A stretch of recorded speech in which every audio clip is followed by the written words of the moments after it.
Hello and welcome. This is The Art of Giving Up, your podcast for giving up bad days, bad ways, unfortunate habits, bad friendships, bad relationships, and sometimes just giving up, of course, because life is too hard. And as always, I'm your host, James. And I'd like to thank you, yes, you, the 5-year-old inside of all of our hearts, for being here with me on this, my journey of growth, self-improvement, and of love. And this week, walk and talk number 2. This week, we're having a little bit of a gab with my co-host from the Was That in Good Taste podcast, Chandler Phillips. We walk, we talk comedy, future, possibility, personal growth, and you hear us trying to go get pizza. It's pretty good. As always, of course, you can always reach us at artofgivinguppodcast@gmail.com. You can find Chandler at C__honey on Instagram. You can find me at that funny friend on Twitter. And yeah, I hope that you enjoy this amazing conversation. It's good. It's not funny though, because he's not funny. Peace. About that. Oh yeah. Oh yeah. Oh yeah. Oh yeah. Oh yeah. How you doing? Not so bad. How about you? Give me a little chat. Say something. Alright. Fucking hungry. Like, You're hungry? we've been drinking a lot, and all I've had to eat today are carrots. Carrots and pistachios. It's actually like a mic I had to talk about like that. Oh, we have to, like, go back and forth with it, too? That makes it easier. Alright, fair enough. You can't just, like, hold it in your pocket. So, I'm here with Chandler Phillips. How you doing? Not so bad. How about you? Doing well. So, I've been doing a podcast with you. That is, Was That in Good Taste? Everywhere that podcasts are found. And, I don't know. I feel like it'd be awesome to have you on The Art of Giving Up to ask you some questions, to kind of have a little bit of a walk and talk with you, to learn some stuff about you, some non-funny things. I like a good walk and talk. It's the most intimate form of walking, and the second most intimate form of talking. So I just had Grace King, the amazing Grace King, on, and we had an absolutely... That'd be a good wrestler name, actually. The amazing Grace King. I feel that. That'd be solid. So how's COVID been treating you? I personally haven't been affected by it, but, we've had our share of COVID scares. Had to get tested, got that nasal swabs. I haven't done any antibodies tests. What about you? Like, have you had to give blood or anything for it? No antibodies. Did the nose thing. It should hurt. It was not comfortable. What do you mean? The nose thing? Yeah, I didn't like it. Did they do both nostrils, or did they just do the one? They did one. So when I first got to California, they did the one nostril, and they shoved that motherfucker way up there. And at first, I'm like, and then afterwards, I kind of had like the sinuses were cleared out. Mm-hmm. I was a little bummed they didn't do both nostrils. I was off balance. I didn't like it. That was well. One of the reasons I wanted to have you on is that I wanted to kind of talk to you, kind of about your thoughts about comedy and about self, and just kind of like about where you're going in life and how you feel in general about things. Well, let's start with the comedy and then go into myself, because I only know one of them really well. And it's not yourself. Exactly. So, what kind of questions you got on this walk and talk? Well, just kind of generally, one, you're a comedian. Yeah. Do you like the comedy? I love comedy. Do you see a future there? I wish I could, but the future is so hazy. The future is obscured, man. It's like I'd like to see a future in comedy, but I honestly don't know. I don't know where in that I fit. The more open mics I do, the more I realize I'm generic. So are you feeling like, I don't know, you feeling discouraged, or you just feel like you need to kind of tighten things up, kind of work that out? I need to tighten things up. I need to work shit out, and I need to find a new niche. Like, that's... So being the Jew in New York is not working for you. It doesn't. It turns out there's quite a few of them. I feel that. You know, there might be a couple other Jews in New York, and there might be a couple other half Jews in New York, and there might be a couple other white people, vague Jewish descent, who feel like they're funny. It's a very saturated demographic, I think. That's definitely one of the things about creating, is finding where you fit in and how you make what you're doing different than other people. Mm-hmm. It doesn't have to be new. It just has to be different than people who are around you, and exactly where you're doing. You got to find your space, your voice. So is it that you're generic, or is it that you haven't found your voice? I think it's a little column A, little column B. Maybe I also haven't found my space, because in this space, again, it's pretty oversaturated of at least the type of comedy that I was doing, or that I was trying to do, and now I'm trying to look within, and also look outside to see what.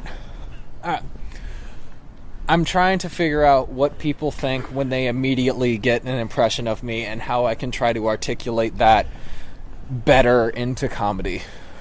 Got an opinion? Yeah, go for it. You're tall. You got broad shoulders. You're not hideous. Your comedy you do kind of doesn't suit the way you look. What do you mean? It might suit the way you feel, but like the self-disparaging kind of thing, and like the weird, like, you know, like the outcast kind of. Yeah, like, I don't think it works. Self-deprecating. Yeah, you don't look like an outcast here. What? Oh man, that might be it. That might just be a problem with growing up as the fat kid. Like, you're not fat anymore. I'm not fat anymore. I got hot. You're tall. You got broad shoulders. You know, you gotta fucking make it happen for you. So, like, as of late, I've been trying to think, all right, what are the other things? What are the other attributes that I can try to play off of me that aren't already being super prevalent in the New York comedy scene? And I think one of the big ones is a intuitiveness with nature. What do you mean? Well, so like we're in the city, and a lot of people from here only really know the city, or they know what it's like in the concrete jungle. They don't really know what it's like in the woods. Oof, I feel that. And that's an experience I have. I like lakes. I like the forest.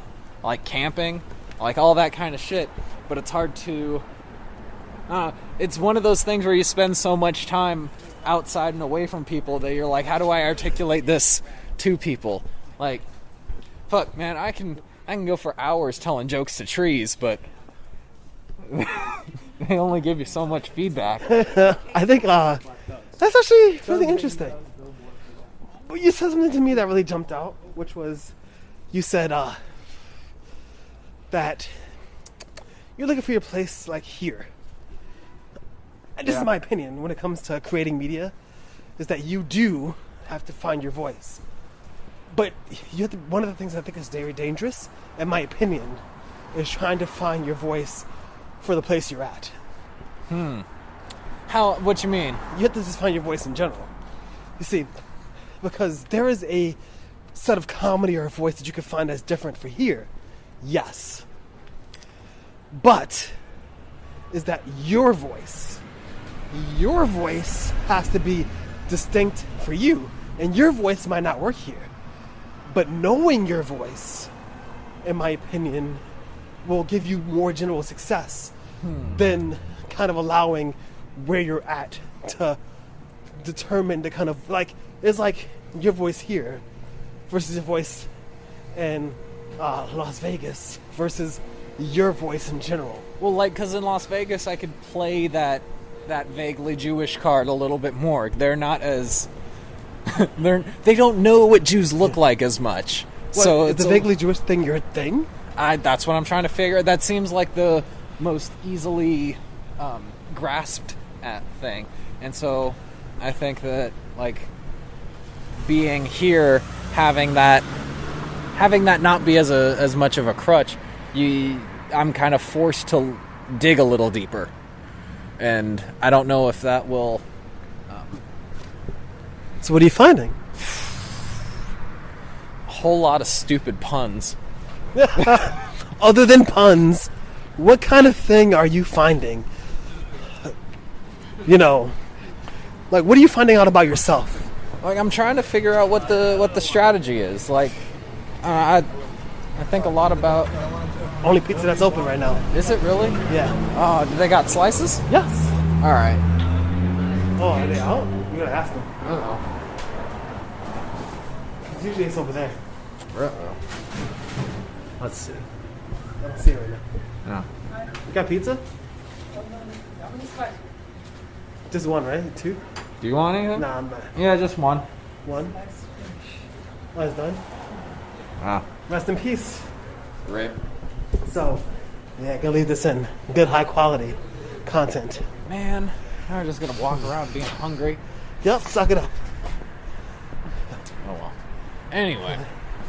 What were we talking about? What are you finding in yourself?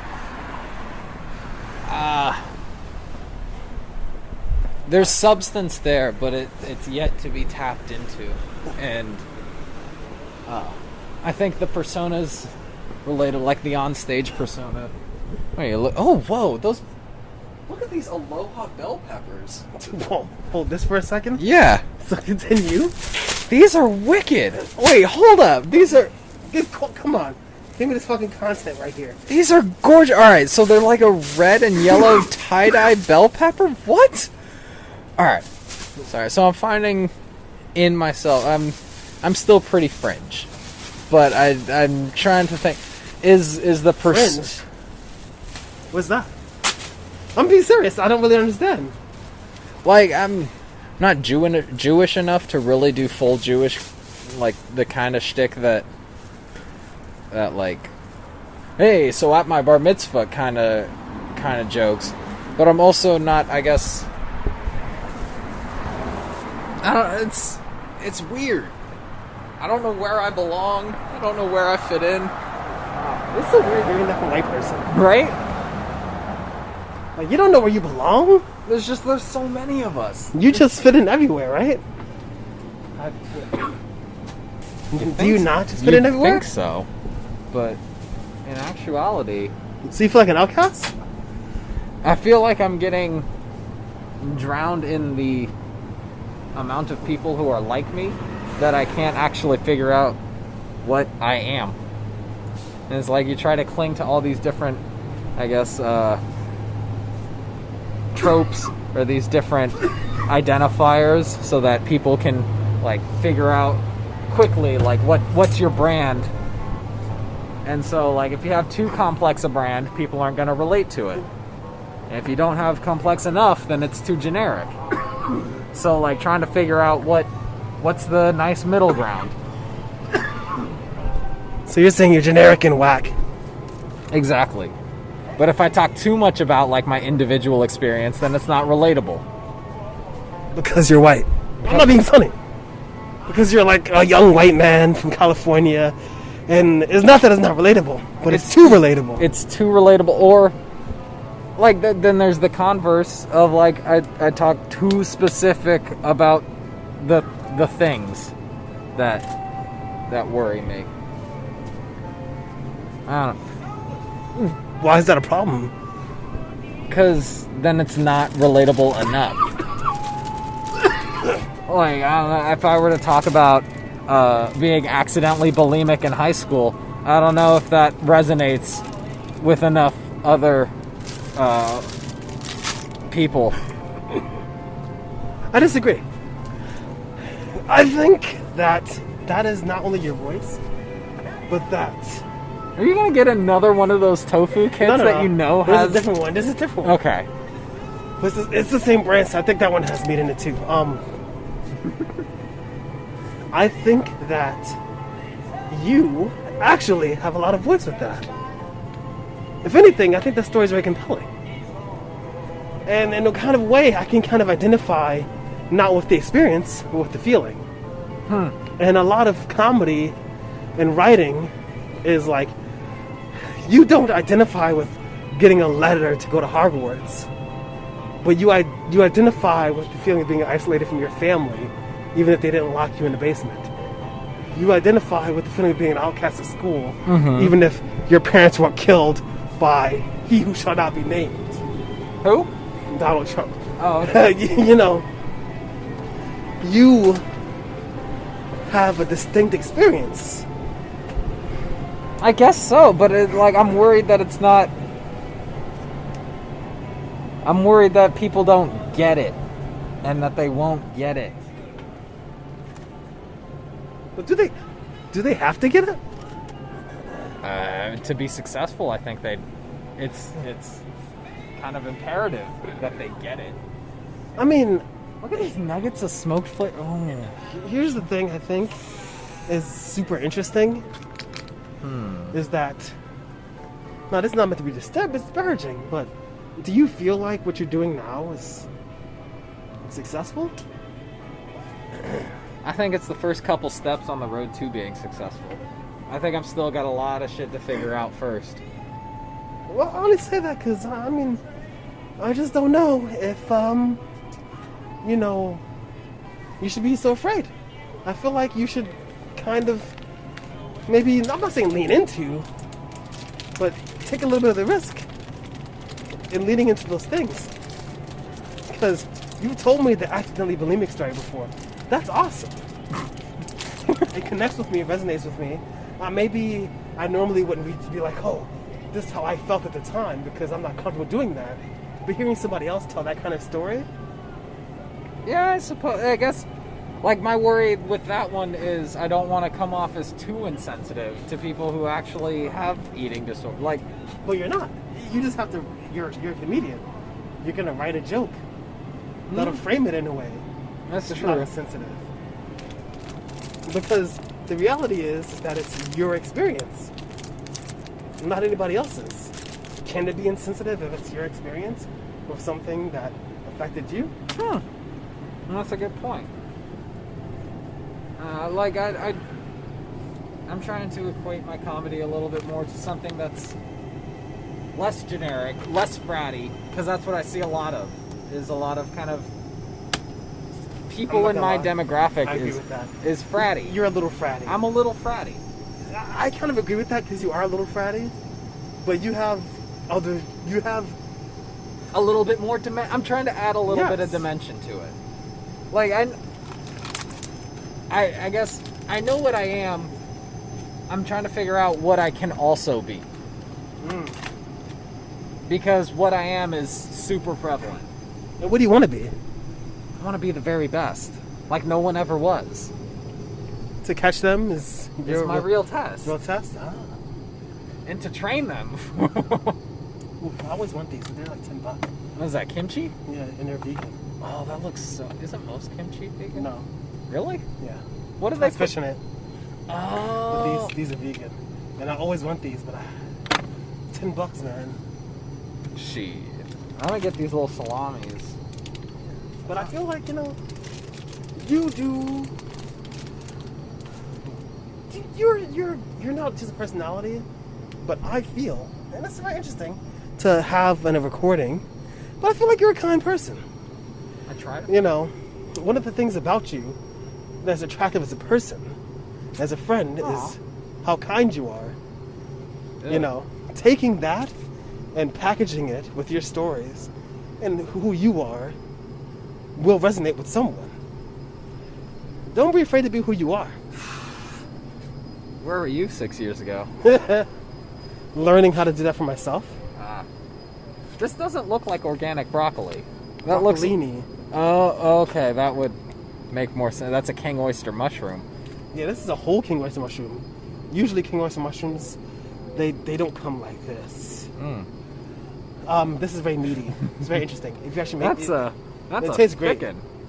Honestly, the texture is very meaty. It's not too fibrous? No, not at all. Huh. Broccolini is close to broccoli rabe. I've had broccolini before. I was just saying, like, that. I didn't see that. So, we've been doing podcasts together. Yeah. Here's a question. You ready? Here's an answer. Do you feel like we've been, I don't know, not before. This is for me, kinda.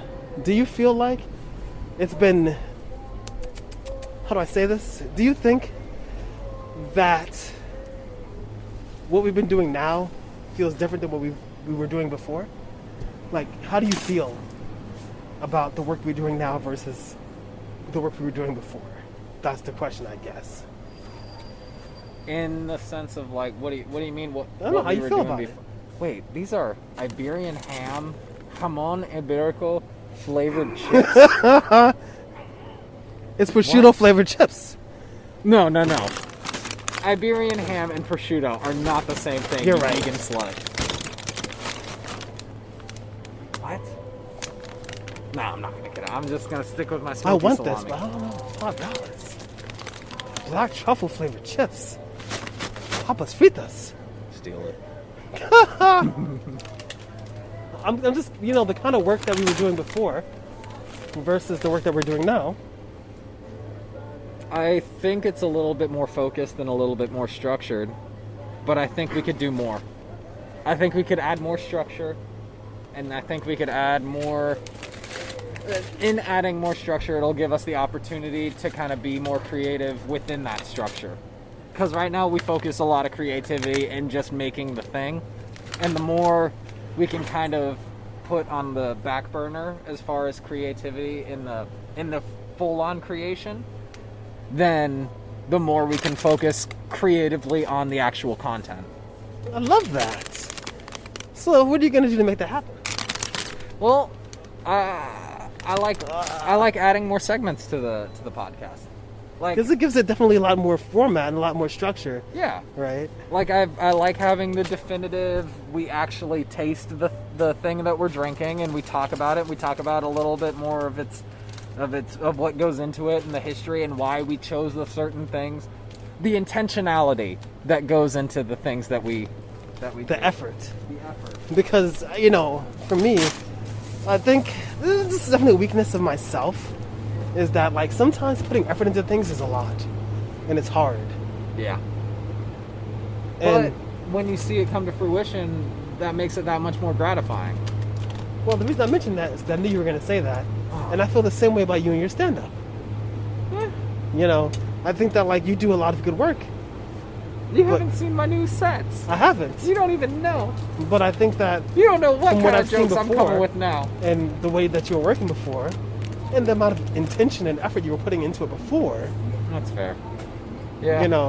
that was the thing that we were both missing, was putting Intention effort and effort. and intent.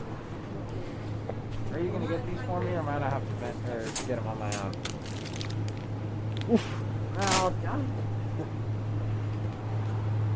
That's definitely, I think, like that. I gotta remember this is here. Yeah. So that's definitely the thing that really I think we both can work on. And I think a lot of people can work on. I think people can really fix themselves. Can I have my bag, please? By putting intent into the things they do, the care. Yeah. Because I don't know about you, but I feel like we didn't put enough care. No, we kind of wung it a lot. But I think like one of the new things that we're doing that I really like, and I kind of got it from the Norm Macdonald show, is how I need to write more jokes, more better jokes, and like the quick punch kind of stuff.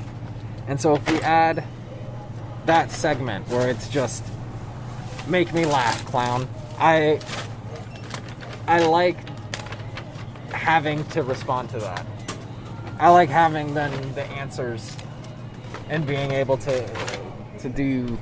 And there's something really fun and funny and really interesting about not just doing it, but doing something impulsively, deciding that it's good, and then continuing to do it.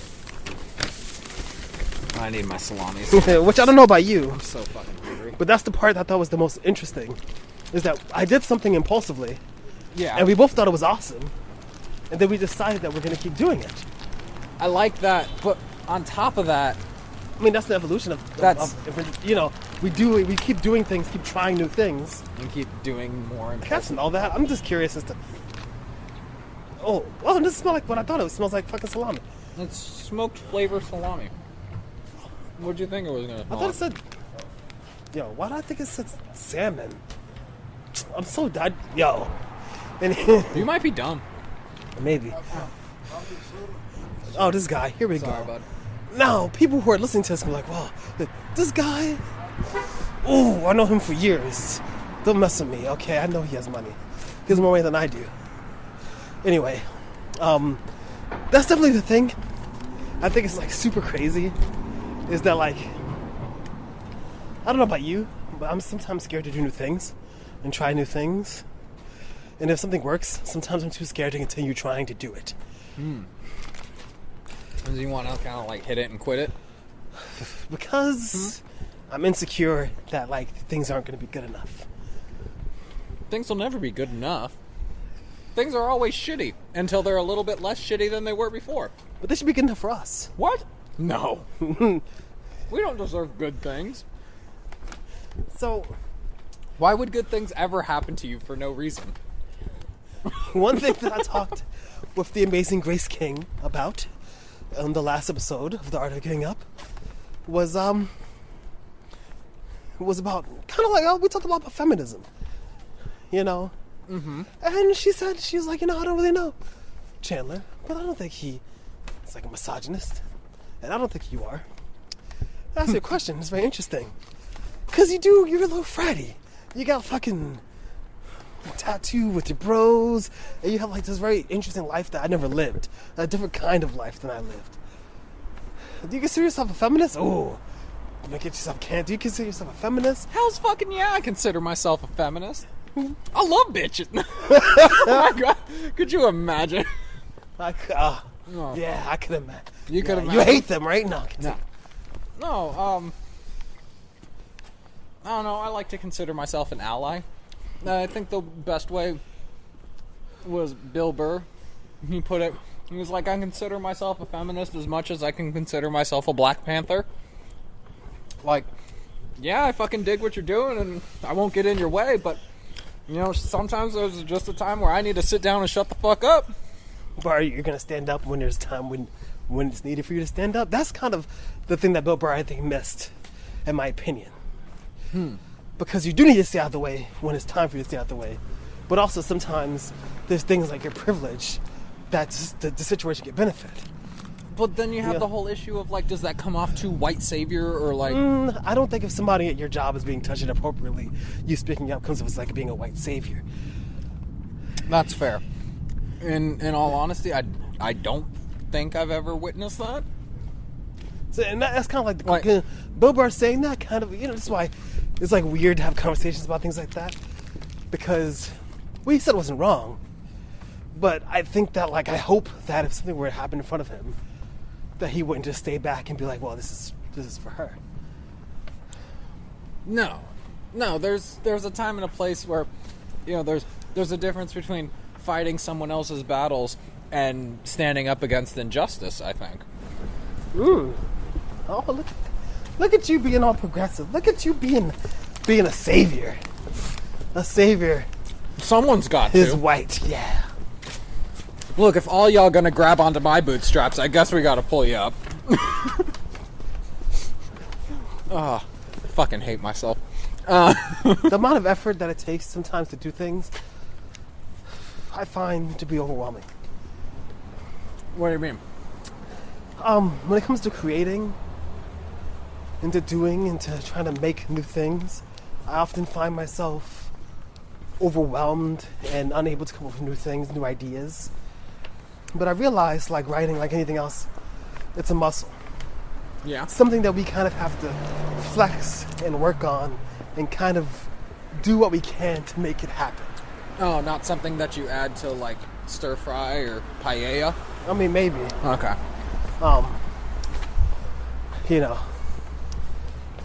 Is there something recently that you've experienced that has kind of like pushed you to to flex your muscles to kind of like push yourself?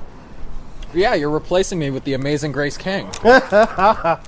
Listen, I'm not replacing you, but she's an amazing writer. She you know, and we all have our weaknesses and our insecurities, but she's great at it. So I mean, you better fucking write some shit. A fucking man. No,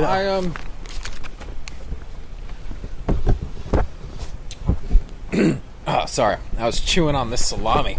Oh yeah. I think I reignited a passion for comedy that was kind of stifled when I first moved to New York from Las Vegas. Because I was so focused on getting comfortable that I lost sight of how to put myself in uncomfortable positions. Oh, but that makes a lot of sense. Because not only are you doing something that can be uncomfortable, but you've gone to a very foreign place, and you're already doing something uncomfortable. You're already putting yourself out there. Yeah. That's like double putting yourself in an uncomfortable position. Yeah. And it's not like multiplication, it's more like addition in that situation. Or it's compounding uncomfortability. It doesn't cancel out, I think. Like, I don't know, I made friends, they started knowing my style of comedy in Vegas, and then when I got to that point, I had the opportunity to come here, and therefore I took it, because why the fuck not? And just trying to regrow that, I wasn't tenacious enough about it at the beginning. Where'd you go? We're crossing the street. And so, I kind of lost the momentum. But I'm starting to regain that momentum. And it feels good. I think it's good. Honestly, it's a good mojo to have. I'm trying to sap that up. They always say, they always being me, surround yourself with talented people. Is that the end of the saying? I thought you were going to have more to that. No, I said that's what I always say. Surround yourself with talented people and blank, blank, blank, blank. No, it's just going to... No. You're going to finish that? Because one of the things about privilege, that's a good example, is that your environment really affects your success. True. You surround yourself with talented people, not that it'll bleed into you, but you'll be part of an environment that is conducive to creativity, to success. Keen. So Grace, King, just like you guys did something I never could do. I was taken from New York at a point in my life and lived somewhere else. But I've never left the place that I live. You can take the boy out of New York. I live in the apartment that my family's lived in for 50 years.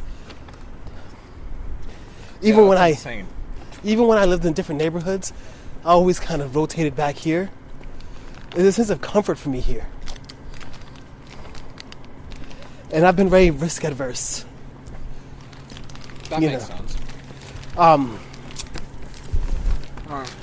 gonna tell you a story about people who listen, people who know Adriana, the woman I care about and love with all my heart, who I've known for a very long time. Obviously. Oh man. Well, you should tell people stuff. I remember I think I've told this story before in the podcast. In like 2010, there's a whole bunch of stuff going on.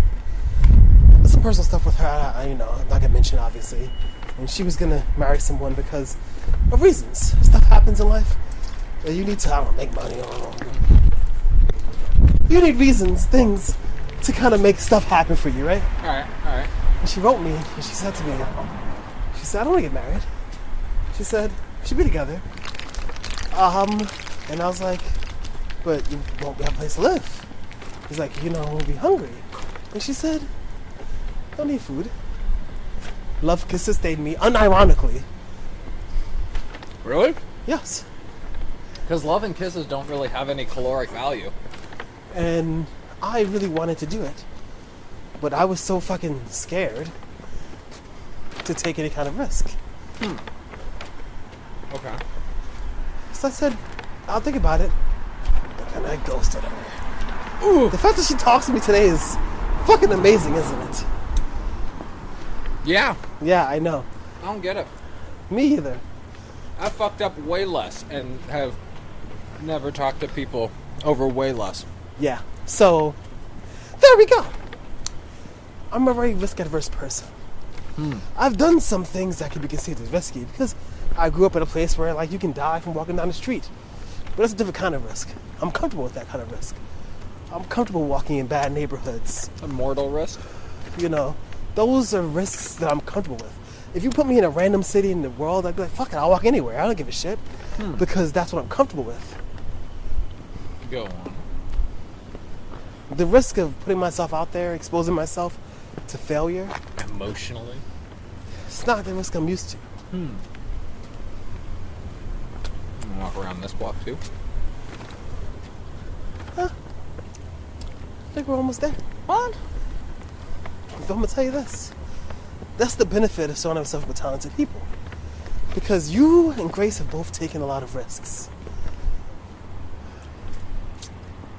A risk that I can never fathom. I can never fathom just up and leaving the people that I love. I can never just risk leaving the small bit of family that I have. Well, I think it helps knowing that leaving the people that I love, that I know when I return to them, the amount of affection and care and support will still be there. And you also have a place to live. Right. There's a little bit of privilege there. That's a little bit of privilege. You got some privilege that I don't have, but that aside, No, I think it adds, or it helps ease the anxiety of taking that risk when you know that if you were to return, there's no diminishing effect. Like it's the investment is solely in the excursion, and there's no real loss in leaving. It's only positive gain, net positive. net. Wow, such a G. You love saying things like that, huh? Oh, fuck yeah. I feel like, it's good. I've learned a lot. I'm trying to learn from everyone that I meet. And as such, I've learned from you. Really? Yes. You didn't teach me anything. Oh, I learned from you. It's two different things. okay. You're not gonna give me that credit. No. Like, I might actually have some insight. No. No. No, that can't be true. So, tell the people, what are you doing? What are you doing in the city? Are you doing some stand-up? What you doing? Yeah, I'm Hit the plugs. I'm Hit the links. hitting them open mics.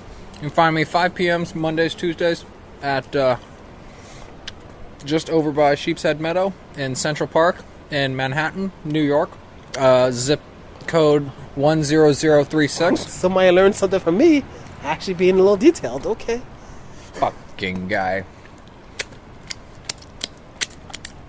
Sorry, I was licking the salami off of my fingertips. You love that salami. Oh, it's I so mean, the greasy. actual salami. I'm not making any kind of sexual innuendo here. Smoked flavored salami nuggets. Yeah. It's fucking delicious. Any socials? I'm not done with the open Oh, mics yet. okay. Oh, there's more. Yeah. Remember before? Remember, if anybody goes back on the Art of Giving Up podcast feed, We first started the we podcast. don't have to talk about that. I don't know. talk Just about listen. All right, continue. All right. In Tiny Cupboard, Tuesdays, 10 p.m. Then there's also Sheepshead Meadow, 5:30 on Wednesdays and Fridays. Washington Square Park, what's today? Saturday, 3 p.m.s. What else? Mondays at, fuck, I'm drawing a blank on the one in Bed-Stuy. Well, it doesn't matter, because it feels like if there's an open mic in Brooklyn, There's an open mic in Brooklyn. I'll be hustling my butt over there. look at that. That's if you're up for some bread jokes and jokes for trees, and also some like actual well articulated jokes. But not from you. Yeah, no, there'll be other comedians to do that. No, like I said, I'm trying to find my niche, and it's complete bullshit. It's Well, this has actually been... Look at that. You're not a complete pile of garbage anymore. tell my mom that. Well, I think... Appreciate that. You know, I like this kind of format. This is good. I think we need to catch up again. You know, I feel like I might see you soon. I feel like I might see you on Was That on Good Taste? This is a podcast that's everywhere. Was that in good taste? I don't know about that, but I'll say this. You make sure we let everybody know, take care of your friends, your family, each other. And as always, peace. Peace. Oof.